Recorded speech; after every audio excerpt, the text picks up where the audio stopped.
जय हिंद फ्रेंड, हिंदी और प्राइड में आप सभी का स्वागत है।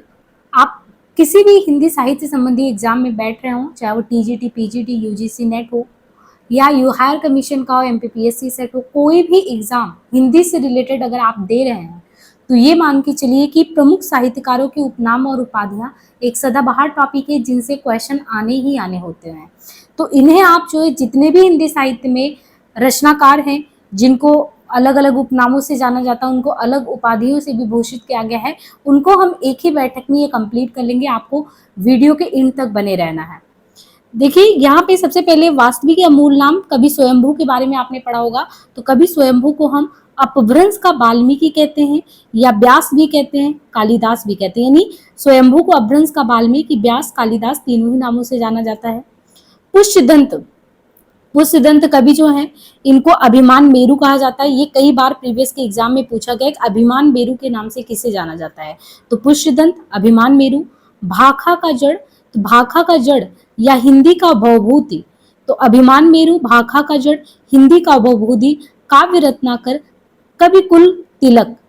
पुष्यदंत को, जो पुष्यदंत हैं कवि, उनको अभिमान मेरु, भाखा का जड़, हिंदी का भवभूति।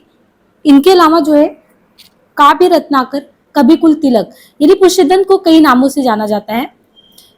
यहाँ पे देखिए कवि धनपाल है, कवि धनपाल को सरस्वती कहा जाता है। हेमचंद, हेमचंद को कलिकाल सर्वज्ञ, प्राकृत का पाणिनि, यानी हेमचंद को कलिकाल सर्वज्ञ कहा जाता है, प्राकृत का पाणिनि कहा जाता है। गोरखनाथ, गोरखनाथ जो कवि हैं इनको क्या कहा जाता है, गोरखनाथ को जहर पीर कहा जाता है। चंद बरदाई, तो चंद बरदाई को चंद कवि कहा जाता है, यानी चंद बरदाई का जो नाम है देखे तो इनको चंद भी कहा जाता है। अबुल हसन यामीनुद्दीन खुसरो, तो खुसरो का पूरा नाम यहाँ पे ध्यान दीजिए, कभी कभी यही क्वेश्चन पूछ लेता है कि अबुल हसन यामीनुद्दीन किसका नाम है, तो ये खुसरो का नाम है। और अमीर खुसरो को तो तोता ये हिंद के नाम से जाना जाता है। विद्यापति, अब देखिए जैसे हमने कई नाम यहाँ पे आगे देखे पुष्यदंत के, उसी तरीके से देखिए विद्यापति को भी कई नामों से संबोधित किया जाता है, जिसमें अभिनव जयदेव कहा जाता है, मैथिल कोकिल, कवि शेखर, दशावधान, कवि कंठाहार। अभिमान जयदेव, मैथिल कोकिल, कवि शेखर, दशावधान, कवि कंठाहार, पंचानन। निम्बार्क जो एक संप्रदाय है भक्ति काल में देखते हैं, तो निम्बार्क को आरूढ़ी कहा जाता है। वैसे तो ये यहाँ पे एक रचनाकार के तौर पे आएंगे निम्बार्क, तो इनको आरूढ़ी कहा जाता है। माधवाचार्य, माधवाचार्य को आनंद तीर्थ कहा जाता है। सूरदास, देखिए सूरदास जी को किस किस नामों से, तो भक्ति काल में अगर देखें कृष्ण संप्रदाय में खंजन नयन इनको कहा जाता है। वात्सल्य सम्राट, इन्होंने जिस तरीके से कृष्ण भगवान का वर्णन किया है तो उसकी वजह से इनको वात्सल्य सम्राट भी कहा जाता है। और पुष्टिमार्ग का जहाज, ये तो बहुत इंपॉर्टेंट है, तो खंजन नयन, वात्सल्य सम्राट, पुष्टिमार्ग का जहाज, सूरदास का बिल्कुल ध्यान रखिएगा। यहाँ पे देखिए जो बहुत इंपॉर्टेंट है उनमें स्वयंभू का, पुष्यदंत का तो जितना भी दिया है वो सारा ही इंपॉर्टेंट है। हेमचंद का पूछा जाता है ना। गोरखनाथ का थोड़ा अलग था, जहर पीर, इनको ध्यान देना है। इनके अलावा विद्यापति का, तो विद्यापति के भी दिए हैं, अभिनव जयदेव, मैथिल कोकिल, कंठाहार, ये सारे जितने भी दिए हैं बहुत इंपॉर्टेंट है ना। और सूरदास का हमने बताया कि सूरदास का भी बहुत इंपॉर्टेंट है। अब यहाँ पे देखिए विश्वम्भर मिश्र, तो विश्वम्भर मिश्र जो है इनको चैतन्य महाप्रभु कहा जाता है। तुलसीदास को कवि शिरोमणि कहा जाता है, तुलसीदास कवि शिरोमणि। मानस का हंस, तुलसीदास को मानस का हंस कहते हैं, है ना। और अमृतलाल नागर का मानस का हंस रचना भी है, उपन्यास विधा में पढ़ते हैं। नंददास, तो नंददास को हम देखें तो अष्टछाप के कवियों में नंददास भी आते हैं, इन्हीं को गड़िया या जड़िया कवि कहते हैं। अब्दुल रहीम खान खाना को रहीम कहा जाता है। नारायण दास को नाभादास, यानी नारायण दास का अगर देखें उपनाम तो नाभादास है। मतिराम को पुराने पंथ का पथिक, मतिराम जो है इन्हें क्या कहते हैं, पुराने पंथ का पथिक कहा जाता है। कवि भूषण को हिंदू जात का प्रतिनिधि कवि कहा जाता है। और मनीराम, दो नामों से, यानी भूषण का आप देखिए कि बहुत ही ओज उत्साह के साथ इनकी कविताएं होती है, तो भूषण को हिंदू जाति का प्रतिनिधि भी कहते हैं, कवि मनीराम भी कहते हैं।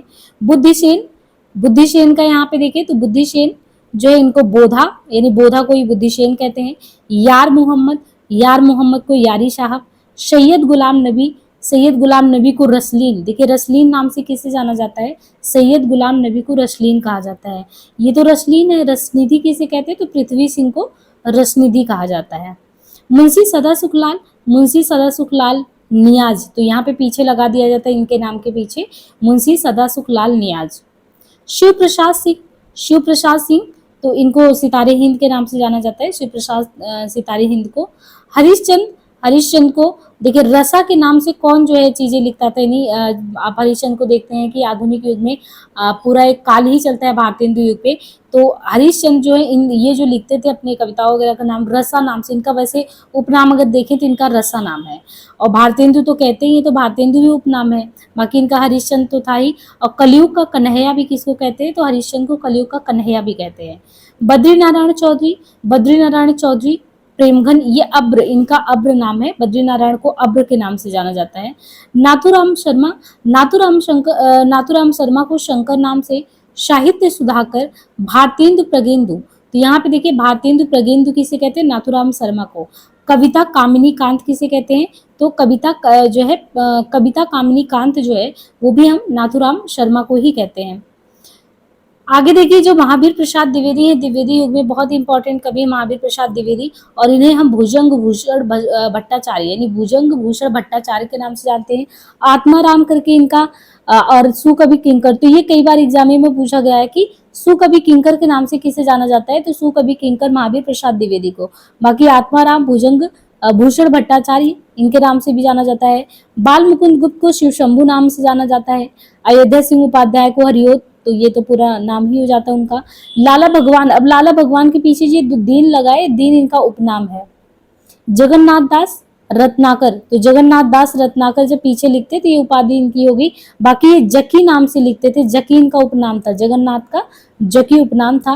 राय देवी प्रसाद पूर्ण पूरा करके लिखते, पूर्ण इनकी उपाधि हो गई। सत्यनारायण, सत्यनारायण को जो है कविरत्न, ब्रज कोकिल, शिरीष, है ना। इनके अलावा देखिए अब धनपत राय यानी प्रेमचंद जी जो थे, तो धनपत राय देखिए तो इनको जो है प्रेमचंद, नवाब राय, उपन्यास कथा कहानी सम्राट, कलम का सिपाही, मजदूर का, और भारत का मैक्सिकम गोरकी भी किसके कहते हैं, प्रेमचंद को कहते हैं।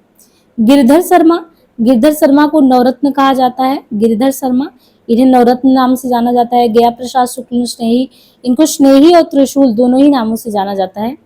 चंद्रधर शर्मा गुलेरी, तो यहाँ पे जो चंद्रधर शर्मा गुलेरी हैं, तो ये इनको गुलेरी यानी पूरा नाम इनका गुलेरी तो लगा हुआ तो उपाधि हो गया। शुक्ल जो है हिंदी साहित्य का सेंटा क्लॉज किसे कहते थे, कि हिंदी साहित्य के सेंटा क्लॉज के रूप में शुक्ल जी को जाना जाता है। बाकी मुनि मार्ग जो है उनके हिमायती के रूप में भी शुक्ल जी को जाना जाता है।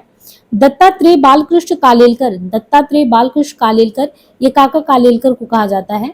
मैथिली शरण गुप्त, मैथिली शरण गुप्त को राष्ट्रकवि कहते हैं। ऋषिकेंद्र, देखिए यहाँ पे एक तो इनको दद्दा नाम से जाना जाता है, और मधुप भी मैथिली शरण को कहते हैं, तो मधुप हो गया, दद्दा हो गया, ऋषिकेंद्र हो गया, राष्ट्रकवि हो गए। लोचन प्रसाद पांडे, साहित्य वाचस्पति से किसको विभूषित किया गया है, तो लोचन प्रसाद पांडे को। और काव्य विनोद करके तो इन्हीं को कहते थे। जयशंकर प्रसाद जो है, जयशंकर प्रसाद को देखिए यहाँ पे, तो ये जो लिखते थे कलाधर नाम से लिखते थे, तो इनको कलाधर नाम से भी जाना जाता है। और आधुनिक कविता का अगर सुमेरु देखें तो जयशंकर प्रसाद को ही आधुनिक कविता का सुमेरु कहते हैं। अब आगे देखिए माखनलाल चतुर्वेदी जो है उनको एक भारतीय आत्मा के नाम से जाना जाता है। गंगा प्रसाद श्रीवास्तव को जेपी श्रीवास्तव। सच्चिदानंद हीरानंद वात्स्यायन अज्ञे बहुत ही इंपॉर्टेंट तार सप्तक के कवि के रूप में है, प्रयोगवाद के प्रणेता कह सकते हैं, तो इनको तो अज्ञेय नाम से, पूरा इनका देखिए काफी बड़ा नाम है सच्चिदानंद हीरानंद वात्स्यायन, अज्ञेय जो पीछे लगा होता है तो ये अज्ञेय इनके उपनाम उपाधि में लगा हुआ है। कुट्टी चातन जो है, कुट्टी चाटन भी इन्हें कहते हैं, कुट्टी चातन कई बार एग्जाम में पूछा गया है कि कुट्टी चाटन के नाम से किसे जानते हैं। कठिन गद्य के प्रेत, यानी गद्यांश भी कोई बहुत कठिन लिख सकता है तो उसके प्रेत के रूप में इन्हें जाना जाता है। निजता की सुरक्षा का प्रतिनिधि कवि कौन है, जो निजता को बहुत ध्यान में रखता है, शेखर एक जी ने आपने पढ़ा होगा, तो ये अज्ञेय जी हैं। अब आगे नागार्जुन जी, नागार्जुन जी जो कि यात्री उपनाम था, नागार्जुन जी का यात्री उपनाम, इनका मूल नाम था वैद्यनाथ मिश्र, तो कभी नागार्जुन के रूप में जो हमारे समक्ष आते हैं वो यात्री नाम से लिखते थे। बाबा ठक्कन, बाबा भी इनको कहते थे, ठक्कन मिश्र राजनीतिक कवि भी कहते थे। शमशेर बहादुर सिंह, कवियों के कवि कौन है, शमशेर बहादुर सिंह। मूड्स के कवि, यानी कवि जिनका मूड हो लिखे नहीं तो मूड्स के कवि। बात के कवि, तो कवियों के कवि, मूड्स के कवि, बात के कवि कुलदीप सिंह। रामविलास शर्मा, रामविलास शर्मा अगिया बैताल इनको कहते थे, रामविलास शर्मा को। बाकी निरंजन। भवानी प्रसाद मिश्र, कविता का गांधी किसे कहते हैं, कविता का गांधी जो है गीत फरोश रचना जो हमारे पाठ्यक्रम में लगा हुआ है, सतपुड़ा के जंगल, भवानी प्रसाद मिश्र, तो ये कविता के गांधी हैं। शाइस्ता के कवि भी हैं बाल मोहन। देखिए एक बाल मोहन ये भी अलग हो सकता है, पूछा जा सकता है कि बाल मोहन के नाम से किसे जाना जाता था। तो भवानी प्रसाद मिश्र को कविता का गादी, शाइस्ता का कवि।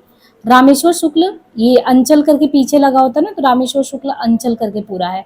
सुमंगल सिंह सुमन, और इनके अलावा विभ्राट वासना के कवि के रूप में भी इन्हें देखा जाता है। गजानन मानो मुक्तिबोध के बारे में देखें तो मुक्तिबोध इनका जो पीछे लगा हुआ है, भयानक खबरों का कवि। आपने ब्रह्म राक्षस इनका पढ़ा होगा, बहुत ही अद्भुत है, अंधेरे में है ना, तो ये ऐसे है, तो इसलिए भयानक खबरों का कवि कहा जाता है। वासुदेव सिंह को कहते हैं त्रिलोचन, वासुदेव सिंह को त्रिलोचन उपनाम हो गया। अवध का किसान कवि और किंवदंतियों का पुरुष जो है वो भी वासुदेव सिंह को कहते हैं। होपफुली ये हमने इसका पहला पार्ट लिया, एक नेक्स्ट पार्ट लेंगे जो कि पूरे जितने भी उपनाम और उपाधियों से संबंधित कवि हैं वो कंप्लीट हो जाएगा आपका। इसको बार बार जो है रिपीटेड आप 2 की स्पीड पे सुनते रहिए, ये आपको याद होना चाहिए। हम कुछ ऐसे सीरीज कंटिन्यू करने वाले हैं जो कि हमारे हिंदी साहित्य के जो भी विद्यार्थी हैं किसी भी एग्जाम में अपेयर हो, उनके लिए वो जो सीरीज होगा समान दृष्टि से उपयोगी होगा, कि आप मानिए कि वो आपके ऐसे सदाबहार टॉपिक होंगे जिनसे क्वेश्चन कन्फर्म में आते हैं। तो वो जल्दी ही हम सीरीज ये कंटिन्यू करेंगे, आप कंटिन्यू बस देखिए। और चैनल पे नए हो तो सब्सक्राइब कीजिएगा और बेल आइकन जरूर प्रेस कीजिएगा। टेलीग्राम लिंक हम जो है डिस्क्रिप्शन में दे रहे हैं, वहाँ से जुड़ जाइए बराबर अपडेट के लिए। आज के लिए इतना ही, धन्यवाद।